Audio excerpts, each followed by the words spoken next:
Hello everyone, स्वागत है आप सबका learning with Gautam YouTube channel में। तो आज के इस वीडियो में हम करने वाले हैं क्लास 12th होम साइंस के यानी कि गृह विज्ञान के most important objective question answer को, जो कि आपके आने वाले एग्जाम के लिए काफ़ी ज़्यादा महत्वपूर्ण प्रश्न रहने वाला है। तो आप लोग वीडियो को अच्छे से ध्यानपूर्वक और लास्ट तक जरूर देखिएगा। तो चलिए शुरू कर लेते हैं फर्स्ट क्वेश्चन से। और पहला क्वेश्चन है हमारा, कार्बोहाइड्रेट का सबसे सरल रूप क्या होता है। तो कार्बोहाइड्रेट का जो सबसे सरल रूप है वो होता है ग्लूकोज। ऑप्शन नंबर बी हो जाएगा। अगला क्वेश्चन है हमारा, वनस्पतिक दाग धब्बों को किस माध्यम के द्वारा हटाया जाता है। तो जो वनस्पतिक दाग धब्बे होते हैं उनको हटाया जाता है बोरेक्स के द्वारा। किसके द्वारा?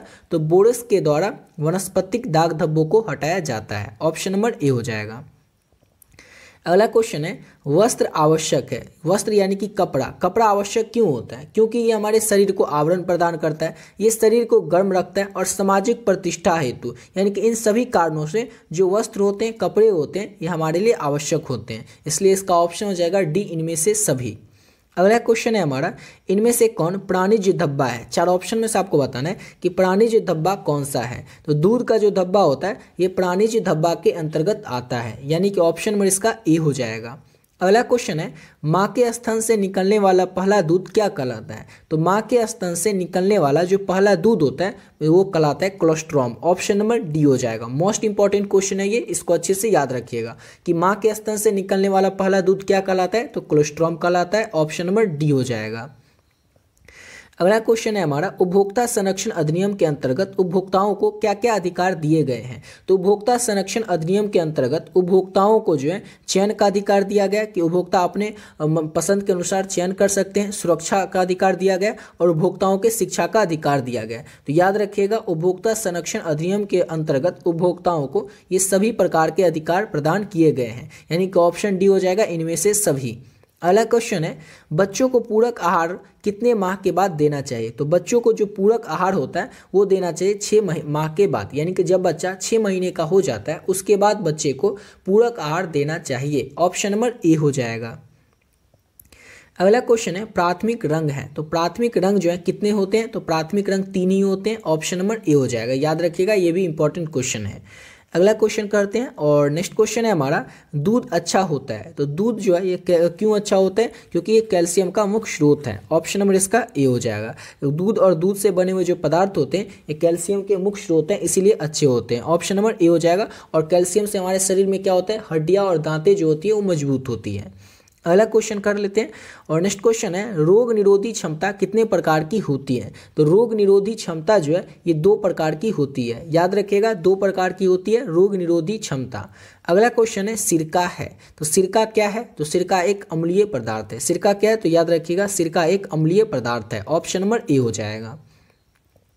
अगला क्वेश्चन है, विकासात्मक मनोविज्ञान लाभदायक है। तो विकासात्मक मनोविज्ञान जो है किसके लिए लाभदायक है? तो बच्चों के लिए भी लाभदायक है विकासात्मक मनोविज्ञान, शिक्षकों के लिए भी और अभिभावकों के लिए भी, यानी कि ऑप्शन डी हो जाएगा, इनमें से सभी के लिए। इनमें से सभी के लिए लाभदायक है विकासात्मक मनोविज्ञान। ऑप्शन नंबर डी हो जाएगा।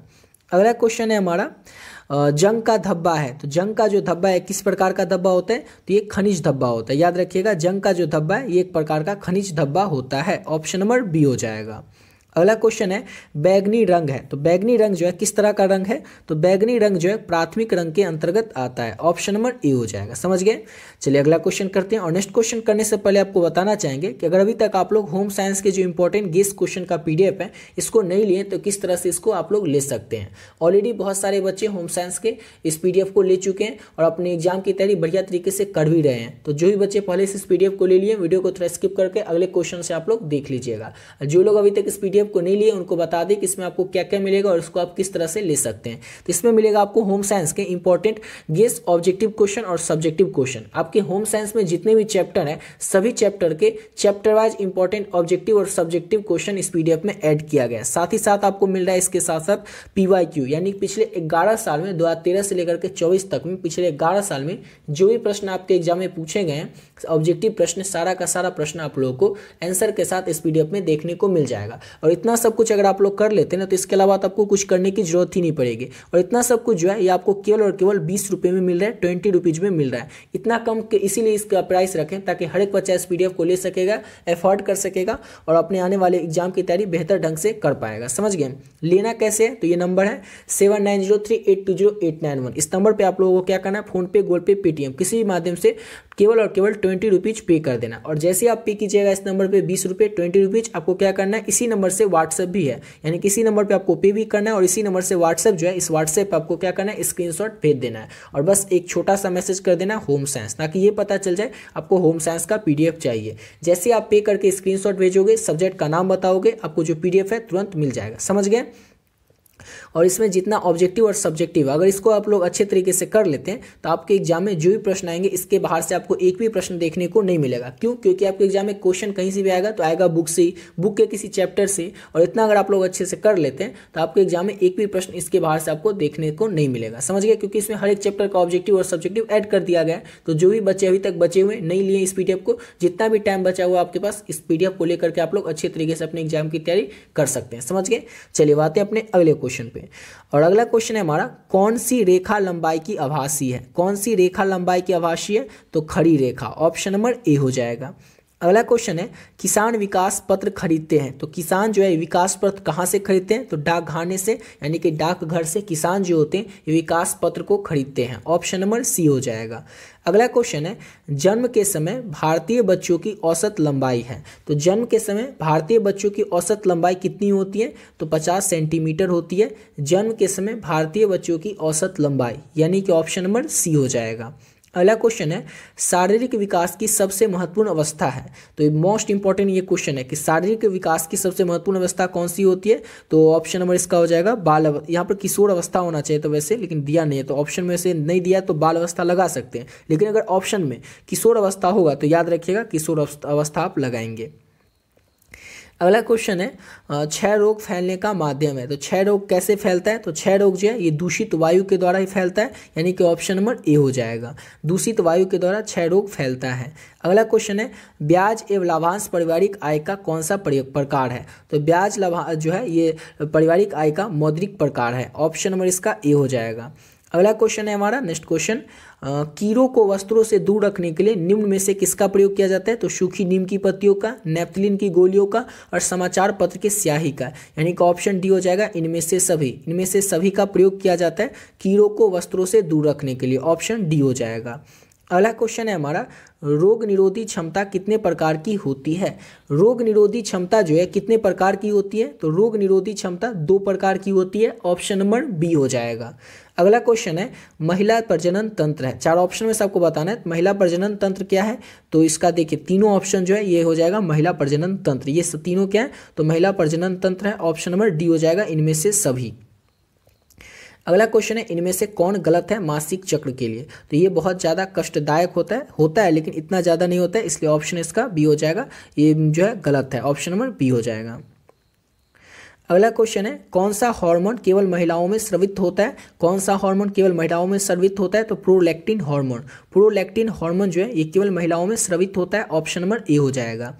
अगला क्वेश्चन है, ग्रामीण क्षेत्र में किस प्रकार का प्रदूषण सबसे अधिक होता है? तो ग्रामीण क्षेत्र में जो है जल प्रदूषण सबसे अधिक होता है। वैसे तो सभी प्रकार के प्रदूषण हर एक क्षेत्र में अधिक ही मात्रा में भारत में होते हैं, लेकिन जल प्रदूषण जो है ग्रामीण क्षेत्रों में सबसे अधिक मात्रा में होता है। अगला क्वेश्चन है, ग्रामीण क्षेत्र में कौन भूमि प्रदूषण का कारण नहीं है? 4 ऑप्शन में से आपको बताना है ग्रामीण क्षेत्र में कौन भूमि प्रदूषण का कारण नहीं है। तो वनों की जो कटाई है ये ग्रामीण क्षेत्र में भूमि प्रदूषण का कारण नहीं है।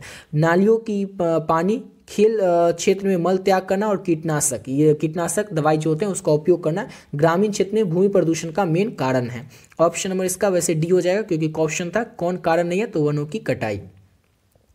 ध्वनि प्रदूषण के कारण हो सकते हैं, तो ध्वनि प्रदूषण के कारण क्या हो सकता है? तो बहरापन हो सकता है, ऑप्शन नंबर बी हो जाएगा। ध्वनि प्रदूषण यानी कि नॉइज पोल्यूशन के कारण बहरापन हो सकता है। अगला क्वेश्चन है, स्वच्छता के किस कार्य के लिए जल की अधिकतम आवश्यकता होती है? स्वच्छता के किस काम के लिए जल की सबसे अधिक आवश्यकता हो सकती है? तो देखिए, हाथों की सफाई, दांतों की सफाई, कपड़ों की धुलाई और नहाने के लिए, यानी कि इन सभी काम में जल की तो आवश्यकता हमें होती है, लेकिन क्वेश्चन है जल की आवश्यकता अधिकतम किस चीज में होती है? सबसे ज्यादा आवश्यकता किस चीज में होती है जल की खर्च करने की आवश्यकता? तो नहाने में। ऑप्शन नंबर ए हो जाएगा। अगला क्वेश्चन है, टाइफाइड और एव हैजा बीमारी किसके संदूषण से होती है? तो टाइफाइड एव हैजा बीमारी जो है ये जल और भोजन दोनों के संदूषण से होती है, यानी कि ऑप्शन सी हो जाएगा, जल और भोजन दोनों के संदूषण से टाइफाइड और हैजा बीमारी जो है होती है। अगला क्वेश्चन है, धुएं के किस स्रोत से आंतरिक वायु प्रदूषण नहीं होता है? तो धुएं के किस स्रोत से घर का जो प्रदूषण है प्रदूषित है वो नहीं होता है? तो वाहन से, क्योंकि घर में वाहन तो चलता नहीं है, मच्छर का जो मारने वाला जो कॉइल होता है, सिगरेट, चूल्हा, इन सभी से घर में प्रदूषण हो जाता है, वायु प्रदूषण हो जाता है। लेकिन वाहन का जो प्रदूषण है, उस वाहन से जो निकलने वाला जो गैस होती है उससे तो प्रदूषित नहीं होता है हमारा घर, क्योंकि वो तो घर के बाहर चलता है, इसलिए ऑप्शन इसका बी हो जाएगा। अगला क्वेश्चन है, शहरी क्षेत्रों में इनमें से कौन सी क्रिया दंडनीय है? तो शहरी क्षेत्रों में जो है सार्वजनिक क्षेत्र पर यानी कि पब्लिक पैलेस पर धूम्रपान करना जो है ये क्रिया बिल्कुल दंडनीय है, ऑप्शन बी हो जाएगा। अगला क्वेश्चन है, भारत में स्वच्छ भारत अभियान किस मंत्रालय के द्वारा प्रारंभ किया गया था, शुरू किया गया था? तो भारत में जो स्वच्छ भारत अभियान है इसको शुरू किया गया था पेयजल एवं स्वच्छता मंत्रालय के द्वारा। पेयजल एवं स्वच्छता मंत्रालय के द्वारा भारत में स्वच्छ भारत अभियान को शुरू किया गया था।